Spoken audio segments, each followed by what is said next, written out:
आप इस लाइव में देख रहे हैं खेसारी लाल यादव जी के बहुत ही धमाकेदार मूवी का जो है शूटिंग फिलहाल में चल रहा है। तो जी नमस्ते प्रणाम दोस्तों, मैं विकी कुमार आनंद और आप देख रहे हैं मेरा यूट्यूब चैनल टेक चंपारण। तो चलिए दोस्तों, खेसारी लाल यादव जी के जो है कि तेलुगु मूवी का जो है बहुत ही बवाल धमाका आ चुका है।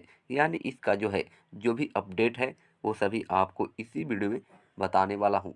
तो वीडियो को पूरे अंत तक देखते रहिए और कमेंट कर ज़रूर बताइएगा ये वीडियो कैसा लगा। तो चलिए दोस्तों, यहाँ पर आपको सबसे पहले मैं बता दूँ कि ये वीडियो जो है बहुत ही अच्छी लोकेशन पर जो है देख रहे हैं शूटिंग फिलहाल में चल रहा है। और शूटिंग होने के बाद जो है वीडियो यानी फिल्म तैयार हो जाएगा। तैयार होने के बाद जो है तेलुगु सिनेमा घरों के साथ साथ आपको अपने भोजपुरी सिनेमा घरों में भी देखने को मिलेगा, क्योंकि ये जो है बहुत ही बड़े बजट का फिल्म है। और इसमें भोजपुरी के कलाकार के साथ साथ आप जो देखेंगे बॉलीवुड के कलाकार और तेलुगु फिल्म के कलाकार जो है इसमें साथ में नज़र आएंगे। तो इस वीडियो को ज़्यादा से ज़्यादा शेयर करके ज़रूर पहुंचा